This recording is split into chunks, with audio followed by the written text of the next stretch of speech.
Welcome everybody to today's live webinar, Collaborate to Win, How Best to Integrate Merchandise Planning and Product Development. Today's webinar is brought to you by 7th Online and Calypso. My name is Ji-Pei Zhang, Director of Marketing at 7th Online. Very glad to have everyone with us. In today's retail environment, your customers are constantly demanding more and more new products whenever, wherever they shop. This pressure to continuously innovate poses a tremendous opportunity as well as significant challenge for branded manufacturers, vertical retailers, and private labels alike in the world of apparel, footwear, and accessories. The need for better integration between product development and merchandise planning, as a result, has never been greater. How to overcome silos of the past and enable greater collaboration between these two critical functions? How best to improve your organization, process, and technology to enable and sustain such integration? Today, we are pleased to have retail innovation experts from Calypso and 7th Online to share their insights.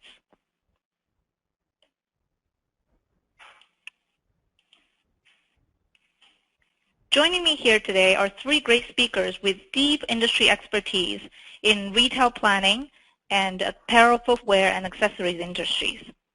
Sonia Parekh is currently Senior Manager at Calypso. She has over 20 years of experience working with Fortune 500 and emerging retail and wholesale brands. She brings operating experience at several leading retail companies, including big box discount retailers, vertically integrated specialty brands, and department stores. She has deep functional experience in merchandising, merchandise planning, and product development. Her previous clients include Nike, Columbia Sportswear, Walmart, Williams-Sonoma, Fossil, Kohl's, Neiman Marcus, The Gap, and more. Hala Hassoun is a manager at Calypso. She has over 10 years of experience in the retail, apparel, and consumer goods industries, helping clients with merchandising strategies, product development process optimization, vendor and sourcing collaboration, and change management. Her previous clients include Fossil, Kohl's, LL Bean, Nike, Toys R Us, Bed Bath & Beyond. Ben Lentini is currently Vice President of Planning Solutions at 7th Online. A former merchandising and planning executive at major apparel and accessories retail companies, Ben has over 20 years of experience in retail, technology, and management consulting at global companies, including Levi's and Arthur Andersen. Currently at 7th Online, Ben heads up R&D, implementation, and client services. I'd also like to make a note here that we hope to continue the conversation beyond today's webinar as we see a growing amount of business and technology innovations happening in the field of merchandise planning.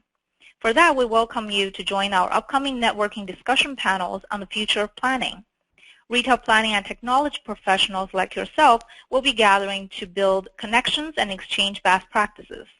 Our first two events will be held in Orange County and Los Angeles in late April. Hope to see you there. Now, without further ado, let me turn it over to Sonia and Hala.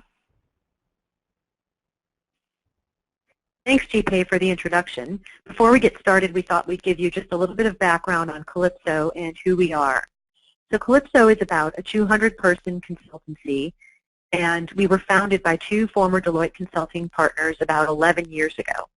We focus on all things innovation, and our roots are actually in the consumer products industry. However, about 6 years ago, we expanded into retail. And since then, we've worked with many marquee clients across both hard lines and soft lines, and including vertically integrated retailers, retailers who sell private label as well as national brands, and some wholesale brands. Our retail practice includes four main service areas. So starting with innovation, strategy, and transformation. We help our clients build the capabilities they need to bring innovative products to market. Product development optimization, so we address complexity, scalability, and speed to market to help them get those products to market efficiently.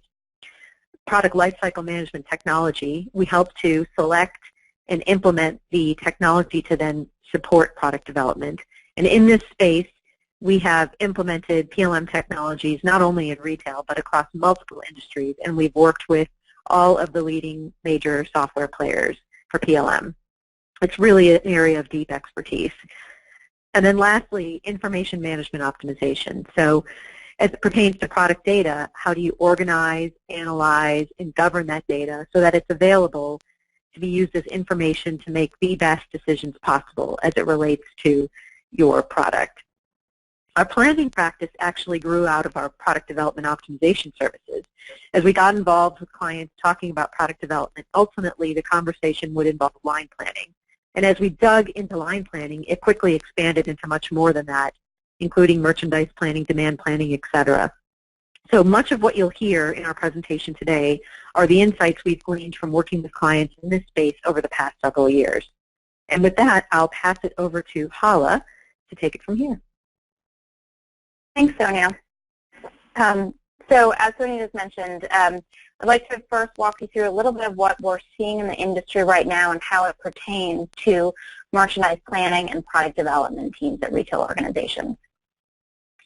So not that long ago, retail consumers only shop at stores that were conveniently located to them. Our choices as shoppers were really limited to the stores we could easily access, either by car or by foot. So switching costs were really high. Then came the launch of the early online stores, and new options suddenly opened up. This made switching much easier and started shifting the power towards the consumer. As digital channels continued to evolve and provided more product information, more options, and more transparency, customers gained even more power and their expectations increased. Retailers responded with faster product launches and new business models, all focused on meeting customer needs. While this made life better for the customers, it heightened expectations further. So today, customers have more information, more choices, and more influence than they ever have before, and retailers are really struggling to keep up with these expectations. Next slide, please. As consumer expectations grow, retailers are facing increased pressure to improve in all areas. However, there are 7 key trends that we really see driving consumer demand and impacting both product development and merchandise planning roles and their work at retailers. So first off, consumers want more and more product. Since retailers are no longer limited to the physical space of their brick-and-mortar stores, consumers expect to see more products available across all channels. Having extended sizes and colors really isn't enough. They want to see online exclusives, new brand extensions, new product categories, and overall more options to choose from. This means that product development teams have to create more products to meet this demand, while planners need to find the right balance of breadth and depth for each channel. Retailers also need to continuously innovate to keep their customers coming back for more. This means that planners need to really figure out how often innovation or newness is needed to keep sales growing, while PD needs to determine which innovations really resonate with their customers. Speed is becoming important as well, as you all know. Customers want everything yesterday. Product life cycles are being squeezed as retailers are trying to bring products to market faster, which is thus putting pressure on both planning and product development to reduce their timelines. And of course, with all of these demands, customers don't want to spend any more money. They expect good value for their money, and because switching costs are so low, they'll go elsewhere if they feel that a price is too high. Then there's the liberation of design, which is somewhat of a new concept or a trend in the industry. Some retailers are now involving customers earlier on in the development phase and incorporating their feedback into product design. This means that planners need to figure out how to take customer feedback and incorporate it into their planning decisions, while designers and developers really need to determine what feedback to hone in on and develop their products against. Sustainability and social responsibility are becoming more important in shopping decisions, but they do mean different things to different customer segments. So while some customers really care about the carbon footprint of the products they buy, or they're looking for organic materials, others are more interested in the labor rights of factory workers. So retailers really need to know who their customer segments are and what they truly care about, because sustainability doesn't mean the same thing to everybody. And finally, assortments are becoming more customized. Until fairly recently, customizing an assortment typically meant adjusting your product offerings based on store attributes such as climate. So this would help make sure that you didn't send your heaviest winter coats to your Florida stores, for instance, but it really didn't get much more customized than that. Now with access to more detailed customer data, retailers can really customize assortments for each store and channel based on actual shopping behavior.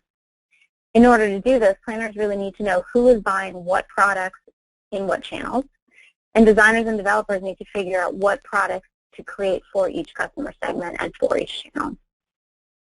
So really, as you can see, planners and developers are dealing with a lot of information and demands, and their work isn't getting any easier.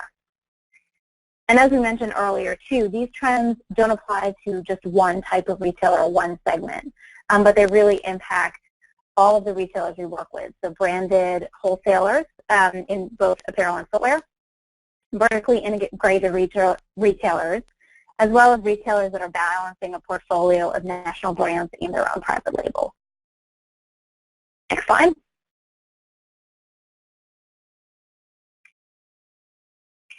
So as a result of all these trends and the additional pressure from the customer, the need to integrate both product development and merchandise planning has never been greater than it is today. The product creation process, as you all know, is both art and science. And merchandise planning and product development really depend on each other for key information to ensure that they're working in sync and creating the best product for their customers. Merchandise planning really needs to understand the art of it from their partners. So they need to know what, for instance, what are the emerging trends, what the customer needs are, and what's happening with the competition so that they can incorporate that into their plans. At the same time, product developers need to get the science part from planning so that they can really understand what the sales curve looks like, when products peak, and what the differences are between the channels so that they can create a tailored assortment. There's a major need to work with each other and share information in a way that has never been present before. Next slide, please. Unfortunately, integration between merchandise planning and product development has been difficult to achieve. To start with, these functions work in parallel processes. So within planning, you might have merchandise planning, assortment planning, and demand planning, to name a few, and they're all managing their own processes. At the same time, product development is responsible for line planning and its management. These processes might be loosely integrated across the divide, maybe through meetings and handoffs, but they aren't truly integrated. The teams are disconnected as well. So planning and product development are usually managed by two distinct and separate groups of people, and they typically report up to different leaders or executives. Information shared between these two groups is handled typically through cross-functional meetings or emails.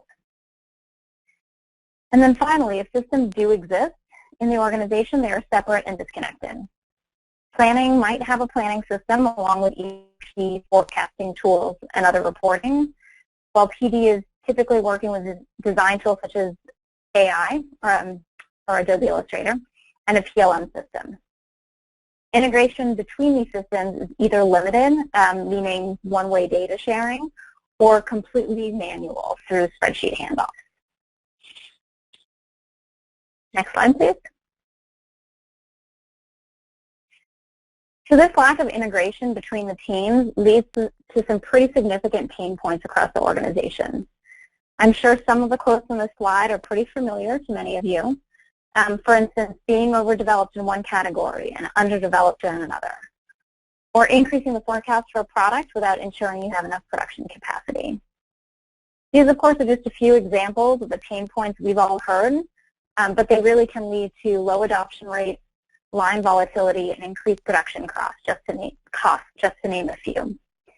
And ultimately, they really hit us where it counts most, which is in lost sales and reduced margins. And with that, I will turn it over to Sonia. Thanks, Hala. Well, as Hala mentioned, it's clear that companies are really feeling the pain from the lack of integration between these two groups. And in reaction to that, we find that both functional groups are making investments to build out their capabilities and close the gaps. So on the planning side, we find they're making investments in things like advanced analytics to arm the planners with better information to make better decisions. They're redefining processes to ensure there's integration, at least within the planning function. So from merchandise financial planning to assortment planning to in-season planning, closing the gaps and ensuring that it's integrated. They are investing in new software then to support these new processes. And in some cases, they're building out BI organizations supported by robust BI tools that would help mine for additional insights, and some of these insights that haven't really been typically incorporated into planning decisions, but now are. On the product development side, they're making similar but somewhat different investments. They're investing in building out overseas sourcing capabilities, so putting more boots on the ground in countries where the products are sourced and produced so they can streamline communication with their partners that are there. They are also redefining processes to ensure there's end-to-end integration between design, development, sourcing, production, and the other partners in the value chain. They are investing in technology as well. They're investing in PLM technology to support the end-to-end processes. And in some cases, leading companies are building out product innovation labs and or putting money in behind R&D to get products out there that better meet the customer needs. So in a nutshell, both groups are investing to build capabilities across organization, process, and technology. Next slide, please.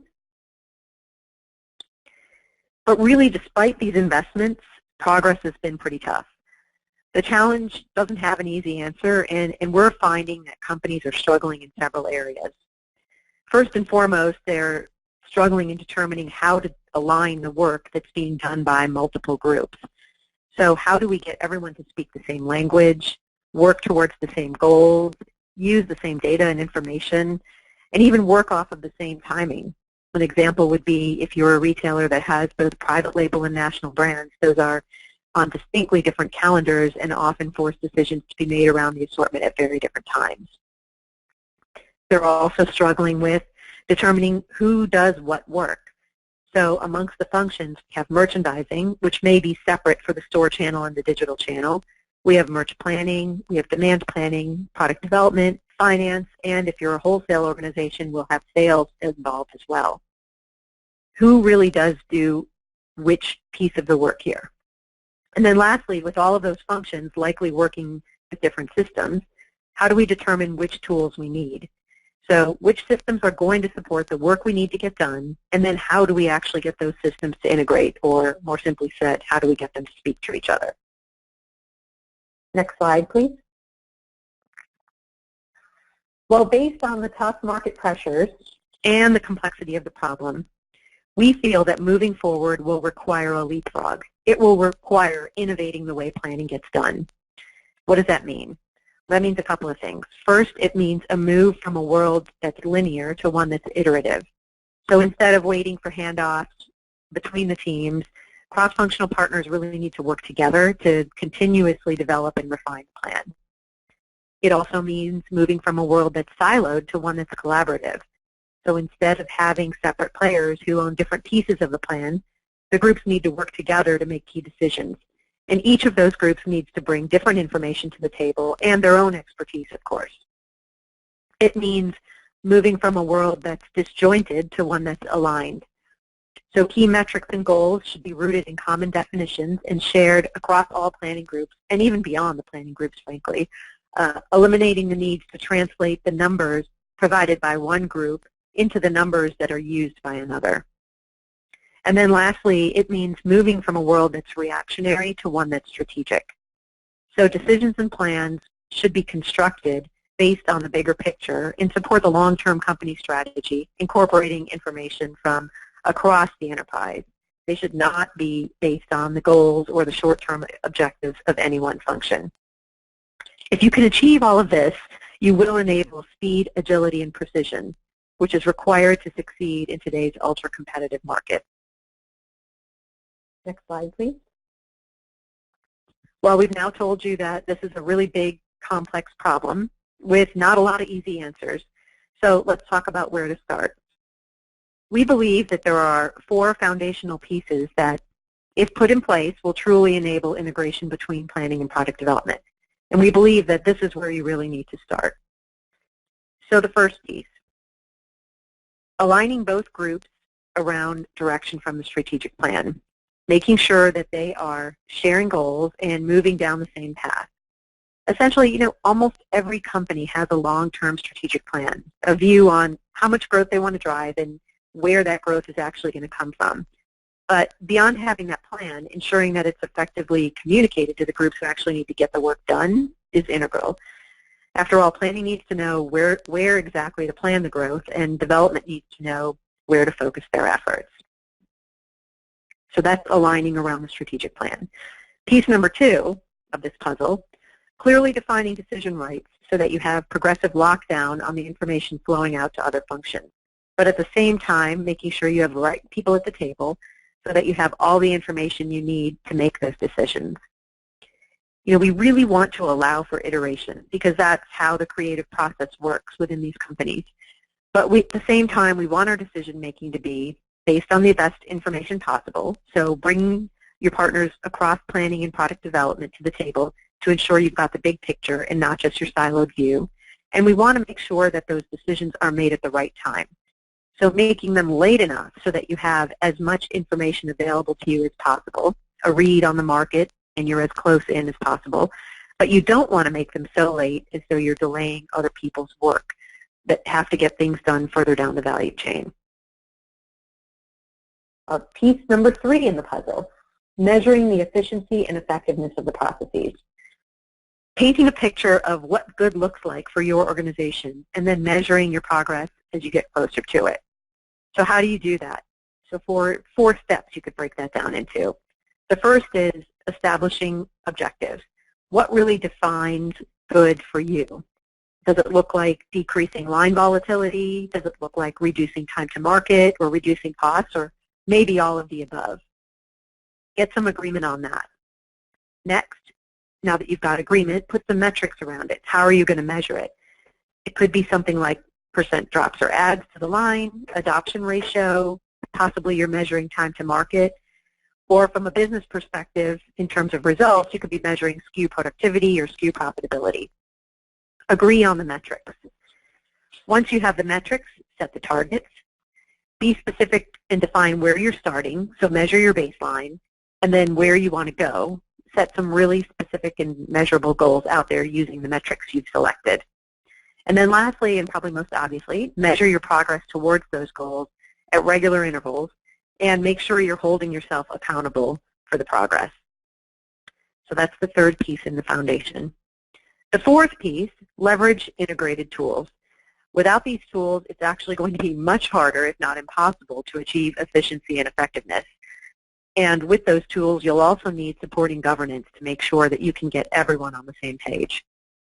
If you can accomplish these 4 things and put the capabilities and tools in place to establish that foundation, you'll be on your way to driving integration across planning and product development. Next slide, please.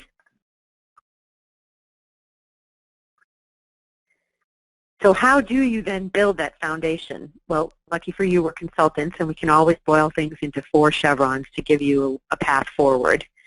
So let's talk about that. So the first chevron, align. We often say it's better to start small. Focus your efforts. Perhaps you want to grow your sales at your top 5 accounts, or you want to, across your digital channels, expand into several new categories and build a new business. These are often things that become special projects or could get addressed with one-off fixes, but they're also great opportunities for driving improvements that can then later on be adopted by the larger organization. So define your scope and objectives. That's alignment. The second chevron, assess. Take a look at your current state, the current state processes, the tools you're using, the organization. Figure out where decisions are being made and what's going wrong. Do you have all the information you need? Why or why not? Do you have the tools that you need? Do you have the right people with the right skills? Dig into identifying the root issues that are preventing you from accomplishing what you want to do. The third chevron, identify. So once you've identified those root issues, then you need to move forward and talk about the capabilities to address them. Do you need to improve communication? Do you need to help your teams acquire new skills? Perhaps it's just publishing new reports, or maybe it's as big as implementing new tools. Figure out what the solves need to be to really get and address those root issues. And then lastly, once you've identified your solutions and what those could be, prioritize them. Prioritize them based on cost, complexity, and most importantly, impact. and build out your roadmap. So with that, you'll have your recipe to get going on your journey towards integrating product development and planning. And I will pass it over to Ben Lentini from 7th Online to talk a little bit more about the tools. Excellent. Thank you both to Sonia and Hala. Great insights.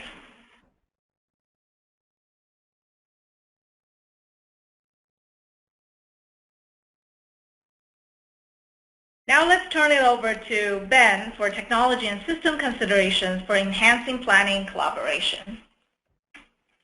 Thank you, Jipei. Calypso did a great job of outlining the new direction of planning for organizations looking to survive in this competitive industry. Calypso states that it is time to innovate planning and describes the difference between what today is and what tomorrow will be. Here at 7th Online, we focus on developing and delivering cloud-based merchandise planning solutions to best support apparel, footwear, and the accessories industry growth. In my work with retailers, both large and small, I also find the theme of better integrating planning and merchandising to be highly relevant. In their remarks, Calypso has suggested that tomorrow's planning process needs to be iterative, collaborative, aligned, and strategic. I would like to discuss these 4 elements in more detail pertaining to the relationship between merchandise planning and PLM for a systems and process perspective. I hope my comments here offer insights into what successful integration might look like and what business benefits it can drive. We here at 7th Online believe that due to the ever-increasing diversity of the market, it's difficult to predict and manage the complexity of design options and added SKUs that are required today, the number of which is on a constant incline. Another challenge companies are facing is the broader product offerings, driven by increased options around personalization and what some people call mass customization. Retailers and brands need to better understand their clients' buying habits by using math and scientific analysis to support more accurate, predictive buying patterns. Improved collections that can offer the consumer broader choice, which would better support impulse purchasing, will deliver greater success as well. In fact, according to BrandonGale.com, in their article entitled 18 Dramatic Impulse Buying Statistics, 40% of consumer spending is impulse buying. But how does a retailer or brand sort out and decide what this product should be when there is an inordinate amount of systems currently being used by varying departments within their company? Many companies have systems such as ERPs, PLMs, POS, planning, both merchandise and assortment, and allocation, to name a few. These systems are usually from different suppliers, contain multiple data formats with overlapping data information. Every organization at some point, despite the protestations of software providers like ourselves and programmers, want to report on the data contained within and shared between these solutions. If you cannot report on data in an easy and intelligent way, what is the point of entering it in a database in the first place? This is a problem that can be compounded when the required reports rely on data shared between multiple integrated systems and the integration points do not include all of the information needed by the users. The hard part of managing this information overload from all of these disparate systems is getting to what we call one version of the truth. And getting to this one version of the truth is really what we are discussing today. In the 7th Online world, everything starts with a solid merchandise financial plan, initiated from senior management and then strategized by the planning teams. This merchandise plan, in essence, becomes the framework for all decisions, from cash flow to factory selection. Let's take a deeper look into this process. Senior management will give high-level direction, usually 3 to 5 year sales, and profit objectives to the planning team to break down into product categories and/or regions. Global companies may have regional planning teams, and each region may have their own planning system that they will enter their plans into. In most of the companies we deal with, that planning system maybe Excel, or an old unsupported legacy system. Once these plans are approved, they are shared with the finance, merchandising, and design teams. But many times, these plans are not approved in the time frame dictated by the corporate planning calendar. So the finance, merchandising, and design teams start their process independent of the planning team's decisions. The reason for this, most times, is the amount of time it takes to aggregate all of the merchandise plans to determine if the goals are being met. This planning process may go through numerous iterations before finally a consensus is reached. Since each iteration is done independently by each planning division or region, the process becomes very time-consuming, and many times the final sign-off is achieved very late within the corporate planning cycle. The result of this is inaccurate cash flow projections, an inefficient design process of presenting too many or too little styles, and an ineffective sourcing process resulting in late drop styles due to minimum constraints. So how can this be avoided? The answer would be by leveraging a merchandise planning system that is connected to all categories and regions to allow for seamless aggregation and analysis. This would allow for changes or modifications to automatically be captured, decreasing the time spent accumulating data and increasing the time spent analyzing the data. This would lead to approvals and sign-offs which could be more in line with the corporate planning calendar. After high-level financial targets have been set for the upcoming season or delivery cycle, the next step will depend on how your organization works and the typical collaboration between planning, merchandising, trend, and design teams.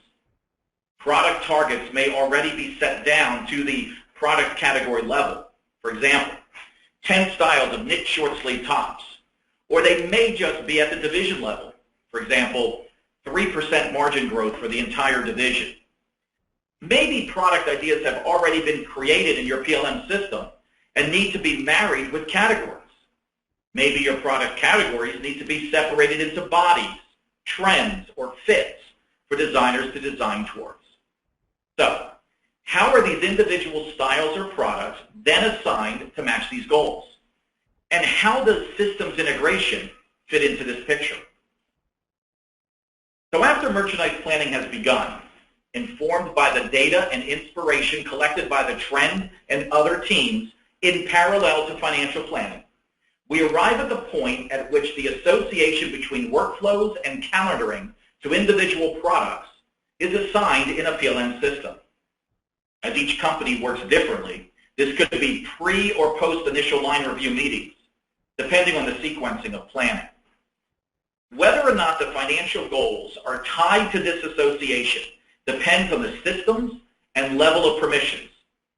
Some extended systems will flow financial goals and delivery dates directly into the product, irrespective of whether development has already begun, or can be used to indicate that that same development needs to start.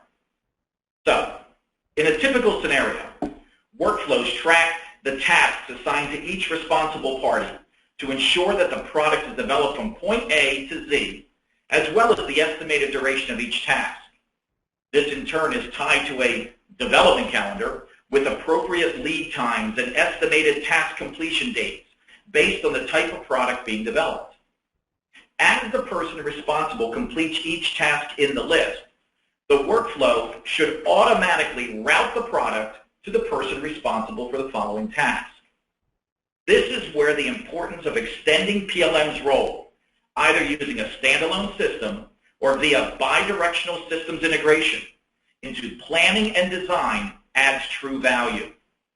The visibility afforded by using a PLM system, using the data from the merchandise plan, means that decisions can at this stage be made, decisions that will get the product to market faster, perhaps by changing the shipping method or production location as a result of this insight. If the issue is serious enough, or sales of that trend are declining, perhaps the product should be dropped altogether or planned into another collection for a future season. PLM is not a planning system, but but it is used by many departments within an organization for planning purposes. The merchandising and design team will use it to create and maintain styles. The sourcing team may use it to purchase fabric and reserve factory production. The merchandise planning system is a perfect complement to the PLM system because it contains the necessary KPIs needed to help guide the merchandising, design, and supply teams.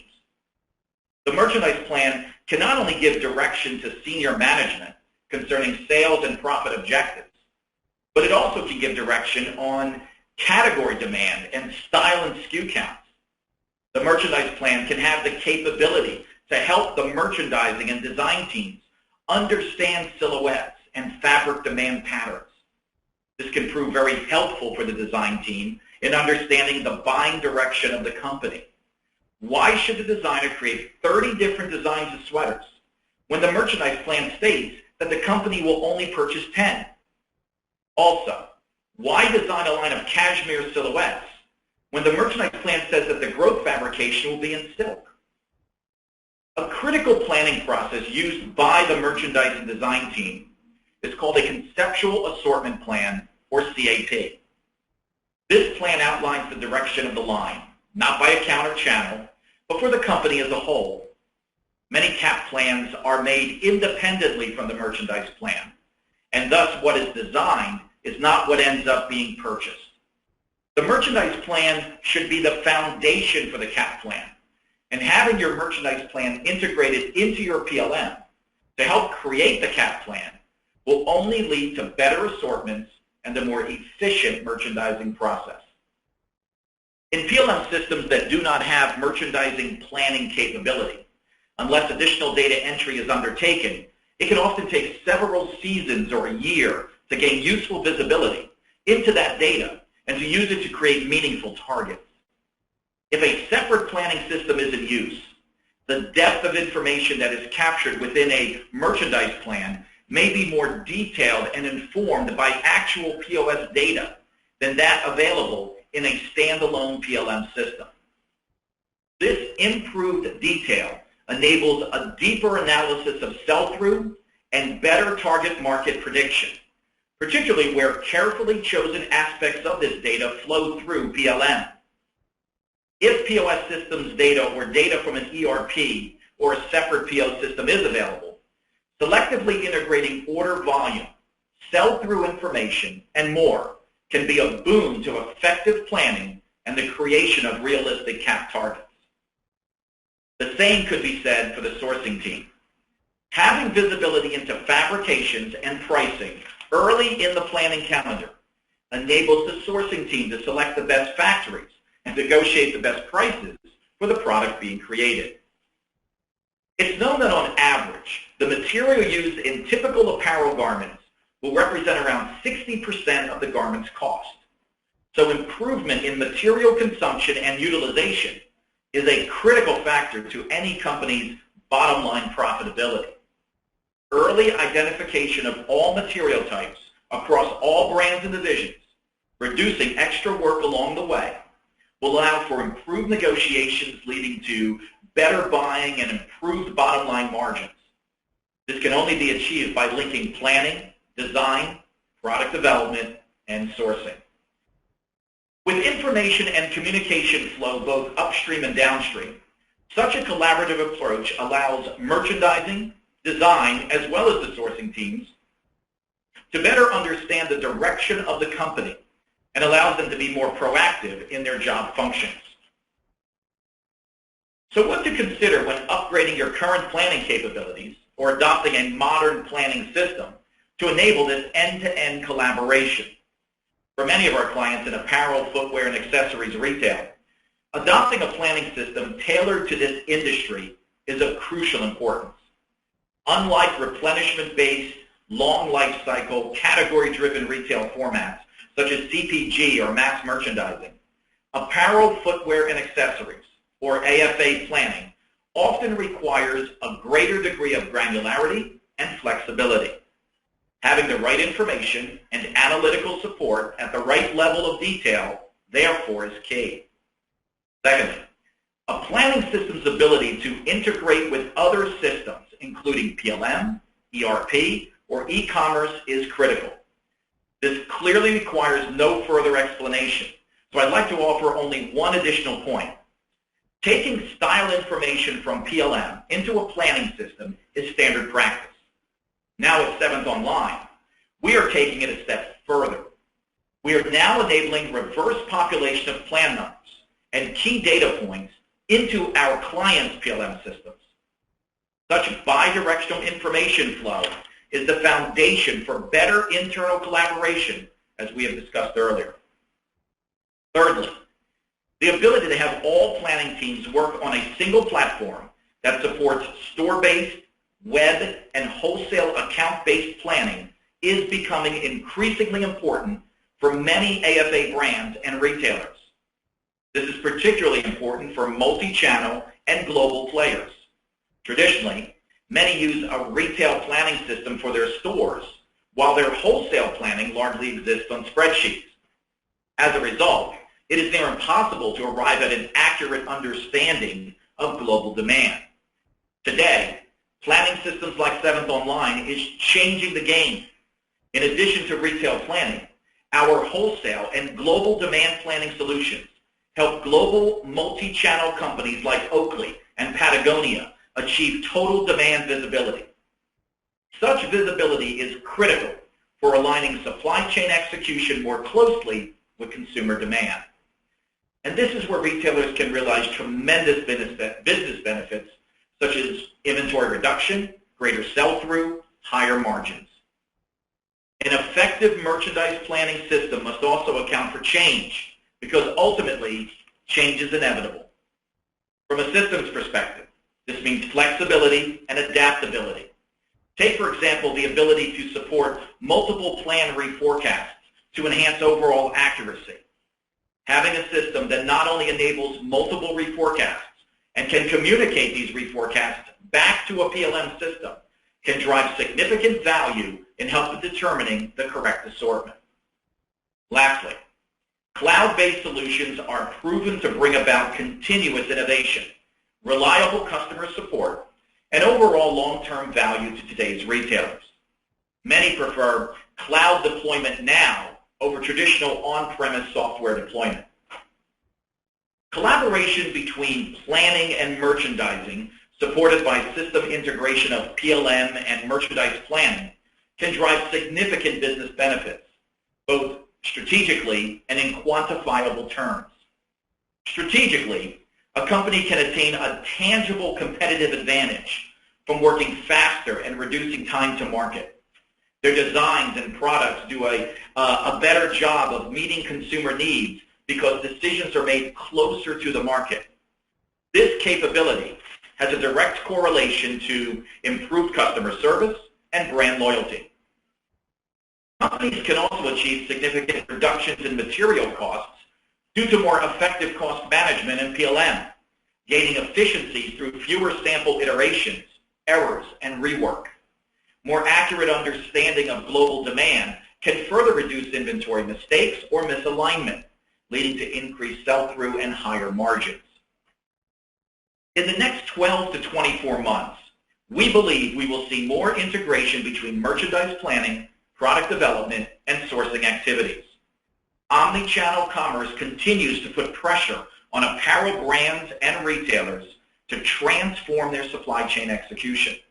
For example, there will be more shared visibility into sourcing and inventory management as wholesalers and retailers work together to seamlessly fulfill omni-channel orders. This end-to-end use of PLM and merchandise planning enables organizations to truly integrate people, processes, data, and systems.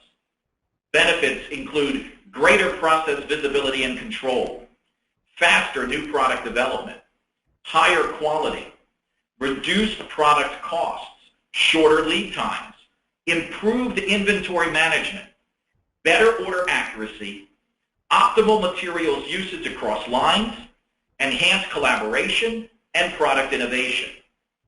We have only scratched the surface of PLM's potential for supporting the planning and design process, but already we can begin to see how the trend, merchandising, and design activities that give rise to the ideas and concepts that create garments belongs in PLM.